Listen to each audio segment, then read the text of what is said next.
If it's true that an army marches on its stomach, then what is contained in these boxes should keep the soldiers at FOB Edinburgh in Northern Helmand going for some considerable time. These ration packs will be dropped under the cover of darkness at a secret location close to Musakala. It's only now a viable option because of the introduction of a new system that works out a precise time and location for the drop to begin. If you drop by road, you put a convoy out for a long period where it's vulnerable to attack and where the vehicles can run over IEDs, and that puts the people at risk. We can lower the burden on those patrols and reduce them to the minimum by making more use of airdrop, where we can drop large numbers of supplies very close to the patrol bases and the forward operating bases, precisely where the troops need them. Airdrops to resupply the front line were used as far back as the war in Burma, but historically the vast majority of loads never landed where they should. For that reason, the FOBs here in Afghanistan have been restocked by road.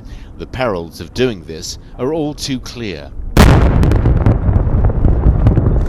But if the loads can be dropped more accurately from the air, it makes resupplying the FOBs less dangerous.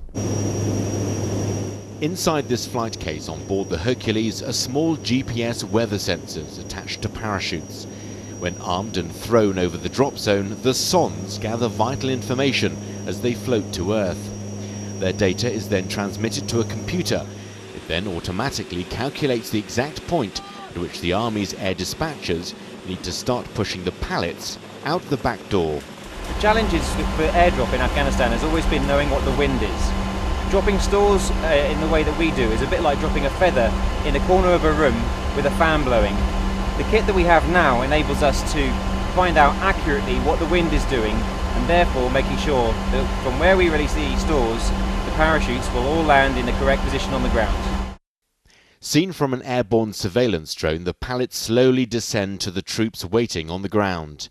Because of the accuracy of the new system, the size of the area the soldiers have to clear of improvised explosive devices is greatly reduced.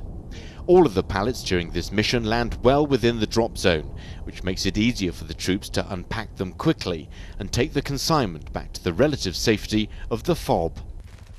We can secure the drop zone before, so we can bomber it, so we can make sure there's no IEDs or mines or anything there, and there's no insurgent activity, so we're happy that it's safe, so we're controlling the situation. In total, I think we moved about 60 tonnes worth of kit, and that was all manhandled. A group of 20 guys did that last night. There will always be some supplies that will need to be sent to the front line by road, but lessons learned from World War II, together with the use of emerging technologies, should help to make being a soldier in Afghanistan a safer place to work.